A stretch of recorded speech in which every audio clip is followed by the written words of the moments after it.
Good morning student. तो today we start some important formula. ठीक है, आज हम लोग फार्मूला देखते हैं कंटिन्यूटी एंड डिफरेंशियबिलिटी में कौन कौन फार्मूले जो हैं वो यूज होंगे। ठीक है, तो देखिए पहला फार्मूला यहाँ पर है इम्पॉर्टेंट फार्मूला में। First formula limit x tends to a x के पावर एन माइनस ए के power n x minus a n a n minus one. ये क्लास 11 में पढ़ाया गया था, इसको जो है आप नोट कर सकते हैं। Limit h tends to zero sine h by h, इसका मान क्या होता है 1 होता है। Limit h tends to zero 1 minus cos h by h, इसका मान क्या होता है 0 होता है। ये हमारा फार्मूला है। 1 प्लस एक्स के power n equal to 1 plus n x plus n minus one by factorial 2 into x square plus n minus one n minus two by factorial 3 into x cube plus dot dot. ठीक है, अब आगे देखिए ई के power x है, ये होता है हमारा 1 plus x square by factorial 2 plus x cube by factorial 2 factorial 3 plus dot dot x के power n by factorial n. E के पावर माइनस एक्स तो 1 minus x plus x square by factorial 2 minus x cube by factorial 3 plus x के power 4 by factorial 4 और ये minus और dot dot A. ठीक है, अब आगे देखिए ए के पावर एक्स है, ए के पावर एक्स है 1 plus x log a plus x square by factorial 2 log ए का पावर 2 लाग ए के पावर 2 प्लस डॉट डॉट इसी तरह से। ठीक है, आगे देखिए log 1 plus x minus x square by 2 plus x cube by 3 minus x के power 4 by 4 plus dot dot log 1 minus x minus x square by 2 minus x cube by 3 और minus x के power 4 by 4 dot dot dot बढ़ता जाएगा। Sine x minus x cube by factorial 3 plus x के power 5 by 5 factorial minus x के power 7 by 7 dot dot dot. Cos x 1 minus x square by factorial 2 plus x के power 4 by factorial 4 minus x के power 6 by factorial 6 plus dot dot. Tan x plus x cube by 3 plus 2 by 15 x के power 5 plus dot dot. ये हमारा जो है ये formula हो गया। ठीक है, तो इसको आप लोग नोट कर लीजिएगा, यह जो है यूज हो जाएगा। ठीक है, आगे चलते हैं। अब हमारा जो है टॉपिक अगला जो टॉपिक है कंटिन्यूटी। कंटिन्यूटी क्या होता है? ठीक है, यानी कि कंटिन्यूटी का मतलब होता है कि लगातार। जैसे हम लोग अगर रोड की बात करें तो अगर रोड जो है हमेशा यानी कि रोड जो है लगातार है, कहीं अगर ब्रेकिंग नहीं है तो हम लोग कहते हैं कि रोड हमारा क्या है कंटिन्यूअस है। ठीक है, क्या है कंटिन्यूअस है। ओके स्टूडेंट, देखिए कंटिन्यूटी का मतलब क्या है। It means a graph without break, यानी कि कोई भी ग्राफ बनाएं हम, वो कभी जो है कहीं भी ब्रेकिंग ना हो तो हम लोग उसको कहते हैं क्या कंटिन्यूअस है। ठीक है, वो ग्राफ क्या है कंटिन्यूअस है। ठीक है, तो a function f x is said to be a continuous, कोई भी फंक्शन है उसको हम लोग कंटिन्यूअस कहते हैं at a point x equal to a. कोई भी point x equal to a पर उसको हम लोग क्या बोलते हैं कंटिन्यूअस कहते हैं। If and only if limit x tends to a f x equal to limit x tends to a plus f x equal to f a. ठीक है, एफ ए का मतलब होता है जैसे कि एफ एक्स इक्वल टू कोई function है एफ ए का मतलब है कि वैल्यू ऑफ द फंक्शन। क्या वैल्यू ऑफ द फंक्शन? देखिए left hand limit equal to right hand limit equal to value of the function. अगर यह तीनों बराबर हो तो हम लोग कह देंगे कि वह फंक्शन क्या होता है कंटिन्यूअस होता है। ठीक है, देखिए कैसे। जैसे मान लीजिए हम लोग लिखें एफ एक्स बराबर 2x, तो वैल्यू ऑफ द फंक्शन अगर हम x की जगह पर 2 रखें तो 2 इंटू 2 कितना हो गया 4। तो इस फंक्शन में हम लेफ्ट हैंड लिमिट निकालें, राइट हैंड लिमिट निकालें और वैल्यू ऑफ द फंक्शन अगर बराबर हो तो हम लोग कह देंगे कि वो फंक्शन हमारा क्या है कंटिन्यूअस है। ठीक है, यानी कि उसका जो है ग्राफ ड्रा करेंगे तो वह ग्राफ हमेशा क्या हुआ कंटिन्यूअस। देखिए ये वाला ये ग्राफ हमारा क्या है कंटिन्यूअस, यहाँ से उठाया यहाँ पर कहीं ब्रेकिंग नहीं है। ठीक है, और x इक्वल टू ए पर x इक्वल टू क्या x इक्वल टू ए पर देखिए ये जो ग्राफ है हमारा क्या है कंटिन्यूअस है। ठीक है, समझ में आया।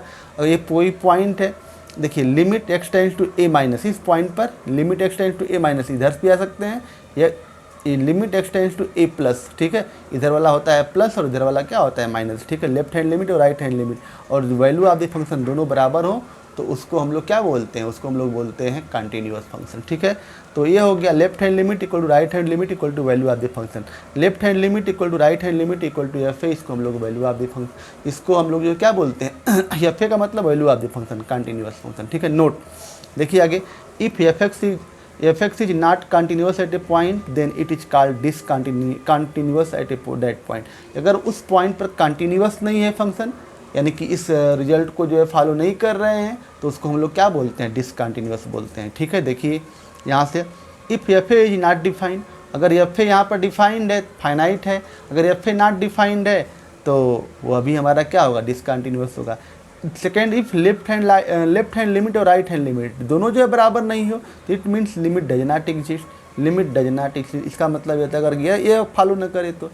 आगे तीसरा, left hand limit equal to right hand limit not equal to value of the function. Left hand limit और राइट हैंड लिमिट तो बराबर हैं लेकिन वैल्यू ऑफ द फंक्शन के बराबर नहीं है, तो इसको हम लोग बोलते हैं रिमूवल डिसकंटिन्यूटी। इसको हम लोग क्या बोलते हैं, रिमूवल डिसकंटिन्यूटी बोलते हैं। Okay student, left hand limit और राइट हैंड लिमिट दोनों जो है बराबर हो लेकिन वैल्यू ऑफ द फंक्शन के बराबर नहीं हो तो इसको हम लोग रिमूवल डिसकंटिन्यूटी बोलते हैं। ठीक है, ये कंडीशन है removal discontinuity.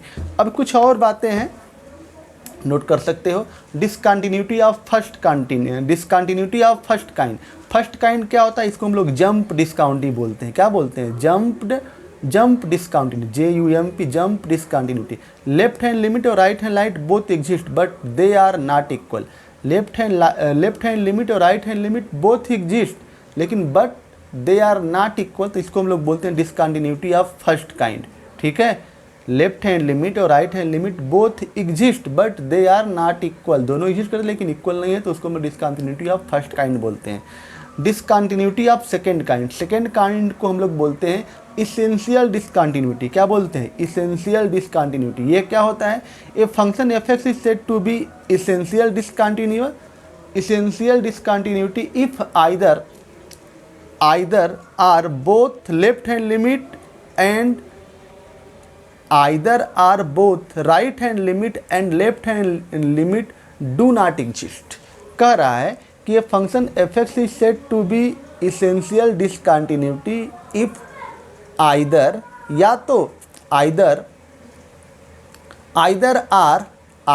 Are both right hand limit and left hand limit do not exist.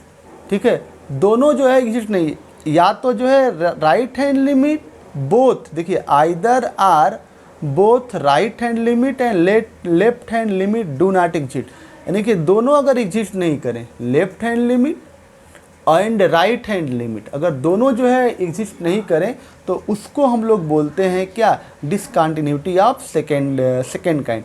Left hand limit right hand both exist, दोनों एग्जिस्ट करते हैं, ठीक है, बोथ एग्जिस्ट, लेकिन इसमें जो है दोनों एग्जिस्ट नहीं करते तो उसको हम लोग बोलते हैं क्या, डिसकंटिन्यूटी ऑफ सेकेंड काइंड। ठीक है, लेकिन वैल्यू ऑफ द फंक्शन निकल सकता हो सकता है लेकिन यह जो है लेफ्ट हैंड लिमिट और right hand limit do not exist. ठीक है, essential discontinuity if either or both या तो एक, कोई एक भी हो सकता है या तो दोनों हो सकता है। देखिए either or both right hand limit and left hand limit do not exist. ठीक है, तो ये जो है दोनों एग्जिस्ट नहीं करें या एक भी या तो दोनों भी नहीं एग्जिस्ट करें तब भी जो है हमारा क्या होगा, हमारा जो है यह होगा क्या, डिसकंटिन्यूटी ऑफ सेकेंड काइंड। ठीक है, याद रखिएगा।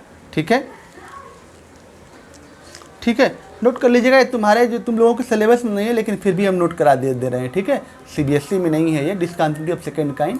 ठीक है, बस इतना, ये भी फर्स्ट सेकेंड काइंड नहीं बोला है, बस ऊपर कंटिन्यूटी एंड डिफरेंशियबिलिटी में। ठीक है, लेकिन फिर भी नोट कर लीजिएगा, अगर इसमें जो है लेफ्ट हैंड लिमिट और राइट हैंड लिमिट दोनों एग्जिस्ट करे और क्या, both exist but not equal हो तो फर्स्ट काइंड।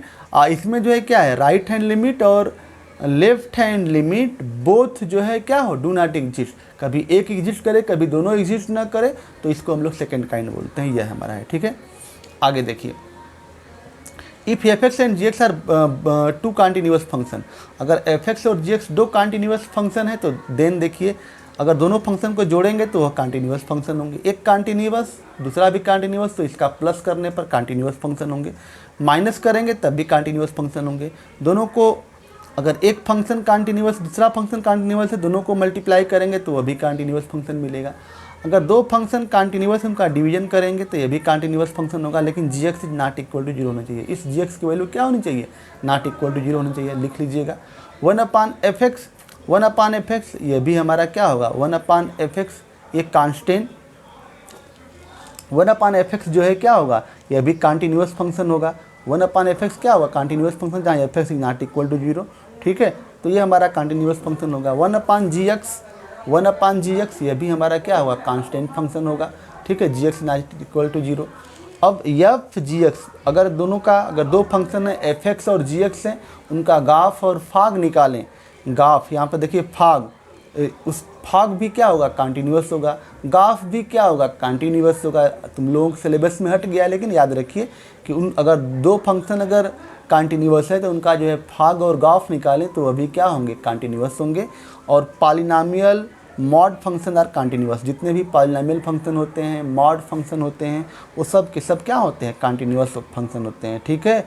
एक्सपोनेंशियल फंक्शन है, लॉगरिथमिक फंक्शन है, ये सब के सब कंटिन्यूअस फंक्शन है। क्लास 11 में पढ़ाए थे हम, जो लोग नहीं देखे हैं वीडियो ज़रूर वॉच कर लेंगे, ठीक है। तो ये सब के सब फंक्शन जो है क्या होते हैं, कंटिन्यूअस होते हैं। तो ये रहा हमारा जो है आज का वीडियो। कल के वीडियो में हम लोग जो है कंटिन्यूटी पर क्वेश्चन करेंगे। आज हमारा जो है कंटिन्यूटी का इंट्रोडक्शन हो गया, ठीक है। तो आज का वीडियो हम लोग रखते हैं यहीं तक। Thank you.